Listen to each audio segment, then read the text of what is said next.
நஹ்மதுஹு வ நுஸல்லி அலா ரசூலிஹில் கரீம். அம்மா பஅத். அல்லாஹுடைய அளப்பரியும் கருணையினாலே இன்றைய ஐஷாவுடைய தொழுகை இமாம் ஜமாஅத்தோடு தொழுவதற்கான பாக்கியத்தை வல்ல ரஹ்மான் நம்மவர்களுக்கு வழங்கியிருக்கிறான். வல்ல ரஹ்மானுக்கு நாம் நன்றி பாராட்ட வேண்டும். நாம் நேற்றைய தினத்திலே அல்-பக்ராவுடைய 26வது வசனம், அந்த வசனத்திற்கு நாம் ஒரு சின்ன விளக்கத்தை நாம் கொடுத்தோம். வல்ல ரஹ்மானுஹு சுப்ஹானஹு வ தஆலா அந்த வசனத்திற்கு ஓமை எடுத்துக்காட்டுகளை சொல்வதிலே வல்ல ரஹ்மான் வெட்கப்படுவதில்லை என்கிற செய்தியை அந்த வசனத்திலே சொல்லுகிறார். பெருமானார் ஸல்லல்லாஹு அலைஹி வஸல்லம் அவர்களுடைய ஒரு பொன்மொழியை பாருங்கள். நபிகள் நாயகம் ஸல்லல்லாஹு அலைஹி வஸல்லம் அவங்க இந்த உலகத்தை பற்றி சொல்லுகிற பொழுது, இந்த உலகம் கொசுவினுடைய இறக்கை இருக்கு பார்த்தீங்களா, அந்த இறக்கைக்கு கூட சமம் இல்லாதது, மதிப்பு இல்லாதது இந்த உலகம். இவ்வளவு பெரிய உலகத்தை பெருமானார் ஸல்லல்லாஹு அலைஹி வஸல்லம் அவங்க சொல்றாங்க, அல்லாஹ்விடத்திலே இந்த உலகம் கொசுவின் இறக்கைக்கு கூட இருக்கிற மதிப்பு இந்த உலகத்திலே இல்லை, அதை விட கீழானது இந்த உலகத்தினுடைய மதிப்பு என்று அல்லாஹ்விடத்தில் இருக்கக்கூடிய மதிப்பை, இந்த உலகத்தினுடைய மதிப்பை பெருமானார் ஸல்லல்லாஹு அலைஹி வஸல்லம் அவங்க சொல்றாங்க. அப்படி சொல்லிட்டு சொல்றாங்க, இந்த உலகத்துக்கு மதிப்பு இருக்கும் அப்படின்னு சொன்னா, இந்த உலகத்தில் உள்ள விஷயங்களுக்கு மதிப்பு கொடுக்கப்படும் என்று சொன்னால், இந்த உலகத்தில் அல்லாஹ்வை நிராகரிக்கிற ஒருவருக்கு ஒரு மெடல் தண்ணீர் கூட அல்லாஹ் கொடுத்திருக்க மாட்டான். படைத்த ரப்பு, என்னை விட்டுட்டு நீ நிராகரிச்சுக்கிட்டு இருக்கியா, நான் உனக்கு இவ்வளவு கொடுத்துருக்கிறேன் அப்படின்னு சொல்லிட்டு அதுக்கு மதிப்பு கொடுத்திருப்பான்னு சொன்னா ஒரு மெடல் தண்ணீர் கூட கொடுத்திருக்க மாட்டான் என்று பெருமானார் ஸல்லல்லாஹு அலைஹி வஸல்லம் அவங்க சொல்றாங்க. இது புகாரியில், முஸ்லீமில், திருமதியிலன்னு சொல்லிட்டு நிறைய ஹதீஸுடைய கிரந்தங்களில், முஸ்னத் அஹ்மதில், முவத்தா மாலிக்லன்னு சொல்லிட்டு நிறைய ஹதீஸுடைய கிரந்தங்களில் இந்த செய்தி பதிவு செய்யப்பட்டிருக்கிறத பார்க்கணும். எப்படி அல்லாஹ் வெட்கப்படவில்லையோ, ஓமை சொல்லுவதில் அல்லாஹ் வெட்கப்படவில்லையோ, அதே போன்று பெருமானார் ஸல்லல்லாஹு அலைஹி வஸல்லம் அவர்களும் இந்த உலகத்தினுடைய மதிப்பை பற்றி சொல்லுகிற பொழுது அல்லாஹ் சொன்ன கொசுவினுடைய இறக்கையை சொல்லிக்காரு. அல்லாஹ் கொசுவை சொன்னான், அந்த கொசுவினுடைய இறக்கையை உதாரணமாக செய்றாங்கன்னு சொன்னா பெருமானார் ஸல்லல்லாஹு அலைஹி வஸல்லம் அவங்க சொல்றாங்க. ஆக வல்ல ரஹ்மான் சுப்ஹானஹு வ தஆலா அவற்றை படைப்பதிலிருந்து எப்படி பின்வாங்கவில்லையோ, உலகத்தில் கொசுவுக்கு மதிப்பு, கொசுவை படைச்சா இதெல்லாம் படைக்கிறவனா அப்படின்னு கேட்பாங்க அப்படின்னு சொல்லி அல்லாஹ் நாடி இருந்தான்னு சொன்னா அதை படைச்சிருக்கவே மாட்டான். ஆக படைப்புல கூட அல்லாஹ் பின்வாங்கலை. அதை விட மிக அற்பமான ஒன்றை எல்லாம் செய்யறான்னு சொன்னா படைப்பதை நாம் பார்க்கிறோம்.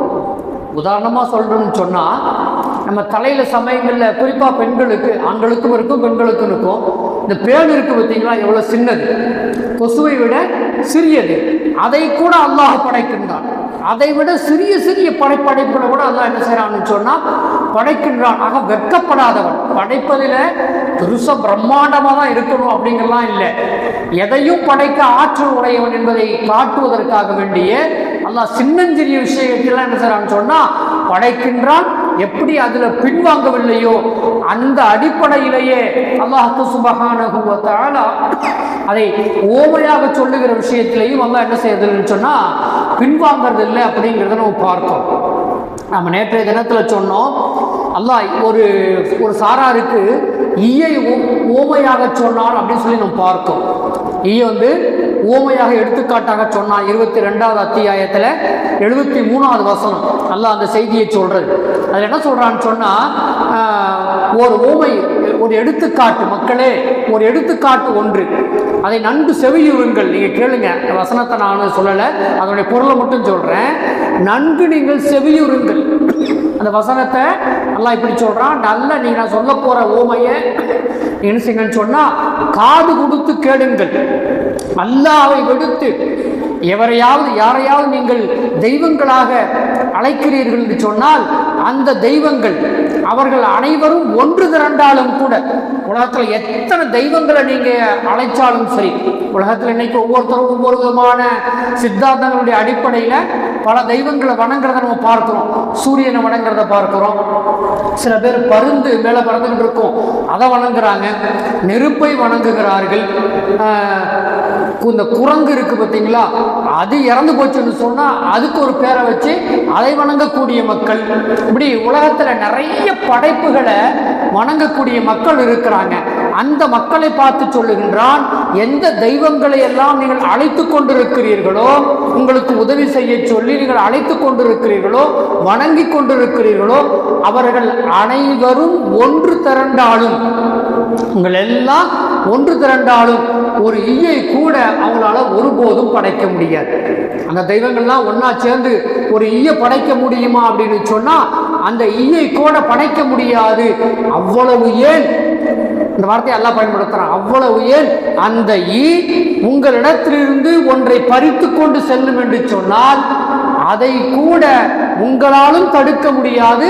நீங்கள் வணங்குகின்ற தெய்வங்களாலும் என்ன செய்ய முடியாது, அந்த ஈ எடுத்துக்கொண்டு செல்வதை உங்களால் தடுக்க முடியாது.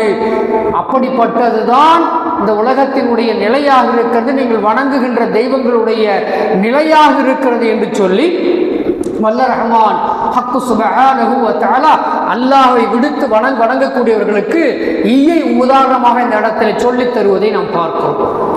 அதே போல பாருங்க, இன்னொரு செய்தி அல்லாஹ் இன்னொரு 29வது அத்தியாயம் 41வது வசனத்துல ஒரு உதாரணத்தை சொல்றான். அல்லாஹ் நம்ம நேற்றே சொன்னோம், நம்ம அல் அன்கபூத் அப்படிங்கிற அத்தியாயம். அந்த அத்தியாயத்துல அன்கபூத்துன்னு சொன்னா சிலந்தியினுடைய வீடு, 8 கால் பூச்சி வீடு இருக்கு பார்த்தீங்களா, அப்படி என்ன செய்யும், வட்ட வட்டமா அழகா கட்டும். அப்படியே அந்த என்ன செய்யறான்னு சொன்னா அதை ஒரு சாரா இருக்கு அல்லாஹ் உதாரணமா சொல்றான். அல்லாஹ்வை அன்றி பிறரை உதவியாளர்களாக ஆக்கி கொண்டவருடைய நிலை என்ன நிலைன்னு சொன்னா சிலந்தி பூச்சியின் நிலையை ஒத்திருக்கிறது. சிலந்தி பூச்சியினுடைய நிலையை ஒத்திருக்கிறது. அது ஒரு வீட்டை அமைத்துக் கொள்ளுகிறது. அது ஒரு வீட்டை அமைத்துக் கொண்டது. ஆனால் வீடுகளிலேயே மிகவும் பலவீனமானது. வீடுகளை உலகத்தில் இருக்கக்கூடிய வீடுகளிலேயே பலவீனமான வீடுன்னு சொன்னா சிலந்தி வீடுதான். அதை அவர்கள் அறிந்திருக்க வேண்டுமே. என்ன அவங்க யாரை பார்த்து சொல்றான், அல்லாஹ் அல்லாதவர்களை வணங்கக்கூடியவர்களை பார்த்து அல்லாஹ் சொல்றான், அதை அறிந்திருக்க வேண்டுமே அப்படின்னு சொல்லிட்டு இன்னைக்கு ஒரு விஞ்ஞானிகள் கண்டுபிடிச்சு சொல்ற ஒரு செய்தி பாருங்க. சிலந்தி வீடு கட்டுது பார்த்தீங்களா, அது வீடு கட்டுறதுங்கிறது ஆண் பூச்சி தான் அந்த வீட்டை கட்டும். சிலந்தியினுடைய அந்த வலையை பின்னுவது ஆண் பூச்சி தான் என்ன செய்யும்னு சொன்னா ஆண் சிலந்தி தான் அந்த வீட்டை அந்த கூடை கட்டும். பெண் பூச்சி என்ன செய்யணும்னு சொன்னா அங்க கொண்டு வந்து விட்ட ஒப்பாடு அந்த வீடு கட்டி அந்த ஆண் பூச்சியை பெண் பூச்சி என்ன செய்யணும்னு சொன்னா சாப்பிட்டு விடும்.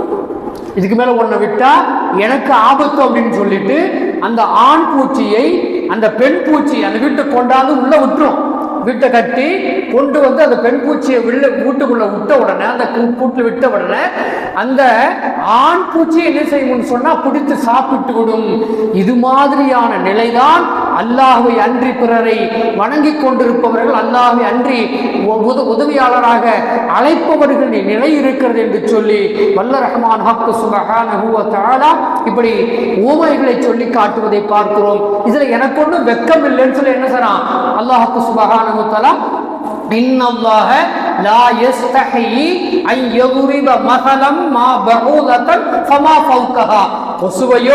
கொசுவை விட அற்பமான ஒன்றையோ உதாரணமாக சொல்லுவதற்கு அல்லாஹ் ஒரு காலம் வெட்கப்படுவதில்லை என்று சொல்லி வல்ல ரஹ்மான் அல் பக்ராவுடைய 26வது வசனத்திலே சொல்லித் தருகிற செய்தியை பார்க்கிறோம். இன்னும் இது போன்று நிறைய ஊமைகளை எடுத்துக்காட்டுகளை வல்ல ரஹ்மான் ஹக்கு சுப்ஹானஹு வ தஆலா திருமறையினுடைய பல இடங்களிலே அல்லாஹ் சொல்லித் தருவதை பார்க்கிறோம்.